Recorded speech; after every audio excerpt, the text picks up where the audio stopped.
Bueno, vamos a hablar del presupuesto 2022 para la provincia de Mendoza. Finalmente hubo votos para que pudiera avanzar este tema, 21 votos afirmativos, 15 negativos, y ahora lo que se necesita es avanzar ya en que el Ejecutivo lo promulgue. Sin duda el tema para este presupuesto 2022 fue que no se incluyó el rollover, ¿sí? Y vamos a hablar de este tema con Natacha Eisenclas, senadora provincial del radicalismo, a quien tenemos en línea. Natacha, ¿cómo estás? Buen día. Fernando Costabile y Claudia Durante saludan.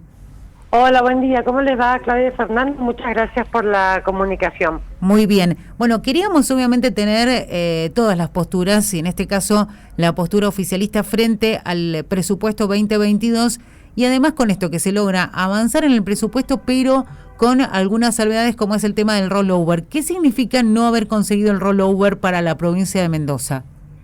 Y significa un grave perjuicio para la provincia de Mendoza, para que la audiencia en general entienda, porque quienes no estamos familiarizados con los términos económicos tal vez no queda claro.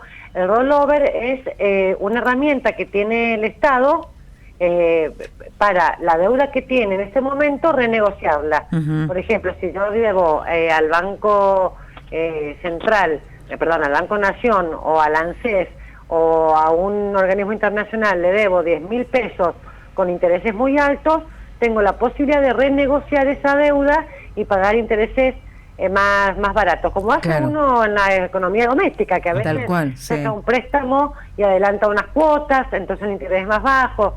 Bueno, esta herramienta la usan el gobierno nacional de todos los partidos políticos, uh-huh.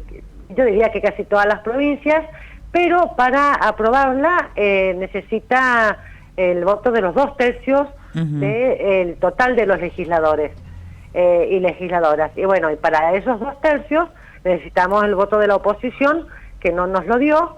Entonces, bueno, no tenemos rollover. Es decir, que en realidad los perjudicados son los mendocinos y mendocinas, porque cuando el Estado tiene más recursos, tiene más para invertir en lo social, en educación, en salud. Pero bueno, la verdad que fue así, y también nos llamaba mucho la atención porque el año pasado sí autorizaron el rollover, uh-huh. y el gobierno nacional en el presupuesto 2022 incluye el rollover también, porque es muy normal, es muy uh-huh. Pero bueno, no nos lo permitieron. Nosotros hacemos la evaluación de que es por una cuestión política partidaria, uh-huh. para oponerse, pero bueno, la realidad es esto, y bueno, igual se seguirá administrándose esta herramienta, y el año que viene volveremos a discutirlo, uh-huh. para el 2023. Senadora, ¿existe alguna posibilidad del año que viene de que se revea esto y que pueda tal vez revertirse, o de alguna manera, como dice usted, el bolsillo tal vez de los mendocinos se va a ver afectado en cuanto a que van a haber aumentos desmedidos en un montón de áreas? Bueno, primero que siempre existe la posibilidad. Bueno, ya ahora no, pero el presupuesto ya se aprobó, uh-huh. pero como el año pasado sí hubo rollover, y este año no, nosotros esperamos que el año que viene, ya suponiendo que es un año no electoral, entonces me imagino que ya van a primar otro tipo de interés en la oposición. Siempre hay posibilidades de diálogo, de debate, de acuerdos, así que bueno, yo espero que el año que viene la situación sea distinta. Lo que no entiendo es por qué decís todo tipo de aumentos. ¿A qué te referís en particular? Si en realidad al no tener la provincia por ahí este tipo de posibilidad de refinanciación, existan, digamos, aumentos en cuanto a diferentes recursos que tengamos que pagar desde el bolsillo los mendocinos, digamos, aumentos de luz, aumentos de gas, otros servicios. Claro, pero sí, está ¿O no tiene relación? Pregunta.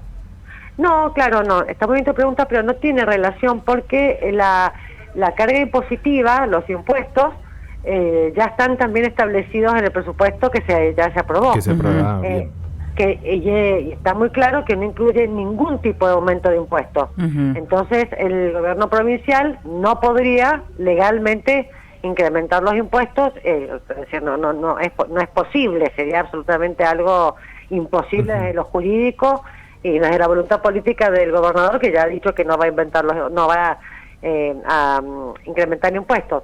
Sí, lo que va a ocurrir, lo que puede pasar es que, bueno, se haga un poquito más pesado pagar los intereses de las deudas, pero de ninguna manera eso va a salir del bolsillo de los de los contribuyentes, claro. Lo que sí puede pasar es que haya menos dinero para invertir en hospitales, en escuelas, pero no es que se le vaya a sacar más dinero del bolsillo de la gente que ya no puede más. Obviamente no corresponde y además sería una locura, ¿no? En el proceso que estamos viviendo. Natacha, pensando un poco específicamente en el presupuesto y teniendo en cuenta que el 2021 fue un año particular, digo, teniendo en cuenta lo que veníamos arrastrando el 2020, también en materia de recaudación para la provincia de Mendoza, ¿cuáles son las prioridades que se trazó el gobierno para el dinero, para digamos lo que con lo que cuenta para el 2022? Digo, teniendo en cuenta que hay gastos que son obvios y que son como gastos fijos, ¿no? Haciendo la comparación con lo que decía usted recién de la casa, uno entiende que hay gastos fijos que hay que hacerle frente, pero también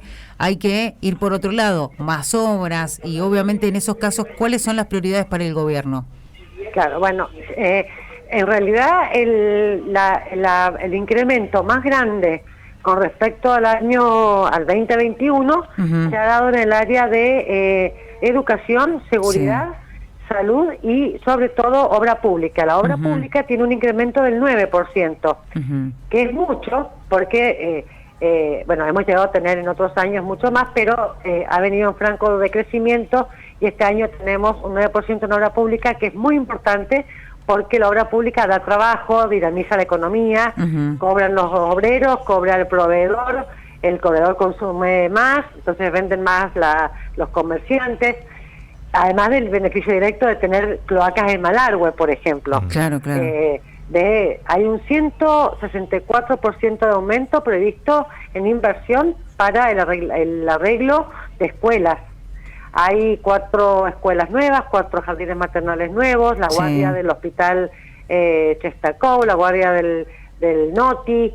Bueno, no los quiero aburrir, pero hay desde inversión en edificios para la atención sanitaria, escuelas, rutas, cloacas para los departamentos. Hay departamentos que lo tienen red cloacal, eso es ya imposible. Sí. Bueno, este presupuesto lo incluye.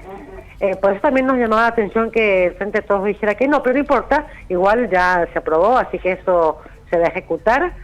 Pero esas son las principales áreas en las que hay una inversión, mucho equipamiento para policías y cámaras de seguridad, así que yo te diría que esas son las 4 áreas más importantes. Invertir más, Y en el caso de viviendas, porque también desde el Frente de Todos venía el cuestionamiento de cómo se había ejecutado este 2021 y qué pretendían ustedes para el 2022. Y ellos decían como que estaban debiendo parte de esa ejecución del presupuesto en vivienda y que no se podía esperar mucho para el año que viene. ¿Cuál es la respuesta a esos cuestionamientos? Mira, ellos dicen que hay una subejecución del presupuesto en infraestructura, que es lo que vos estás diciendo. La realidad es que durante el año 2020, con la cuarentena tan larga que hubo, y las restricciones que hubo, muchas obras se paralizaron. Por ejemplo, Almafuerte, el Polo Judicial, y otras más de gran envergadura, que esas obras se retomaron recién en el 2021. El presupuesto ejecutado, o sea, se figura como ejecutado cuando se paga. Y la obra pública se va pagando cuando se emiten los certificados. Esos certificados se están pagando en el 2021 ahora, porque los procesos licitatorios y todo se demoró mucho. Por eso ellos hablan de una subejecución presupuestaria, pero los datos que toman son hasta agosto del 2021. Entonces, el ministro de Infraestructura lo explicó cuando vino a la legislatura. Lo que pasa es que la oposición no participó de ninguna reunión cuando se discutió el presupuesto. En diciembre va a estar ejecutado aproximadamente el 95% de la obra pública. Con respecto a vivienda, hay dentro de la obra pública, vivienda se lleva aproximadamente 60%. Está el plan último que ustedes sabrán, que es el nuevo plan de vivienda, que financia el 100% de la vivienda, de la urbanización y del terreno, con fondos absolutamente provinciales. Es que hay una inversión muy grande porque entendemos que los problemas de la gente de a pie, digamos, la vivienda, y sobre todo para la clase media y clase media baja, es muy difícil porque los créditos son imposibles, porque bueno, y ahí tiene que estar el Estado ayudando. Así que bueno, es muy pertinente la pregunta y esperar respuesta. Hay una fuertísima inversión creo que eran 1.000 millones para vivienda. Exactamente, sí, veíamos los detalles, pero bueno, mejor que lo diga usted. Natacha, una última consulta con respecto al transporte, porque obviamente mucho del presupuesto de la provincia va a parar también al subsidio al transporte público. ¿Lo mismo va a suceder el año que viene? Sí, y sobre todo teniendo en cuenta, para no incrementar el boleto, necesita el subsidio del Estado, y que el Estado Nacional no nos manda el dinero necesario. Este es el peor año en cuanto a la remisión de los fondos nacionales, pero la provincia se hace cargo y va a seguir subsidiando el transporte para que no haya incrementos, o si lo hay, sea lo mínimo, menor claro, posible, por supuesto. Natacha, muchísimas gracias por estos minutos. No, muchísimas gracias a ustedes. Un abrazo Hasta grande. luego. Hasta luego. Un beso, hasta luego, gracias. Ahí escuchábamos a Natacha Eisenclas, senadora provincial del radicalismo.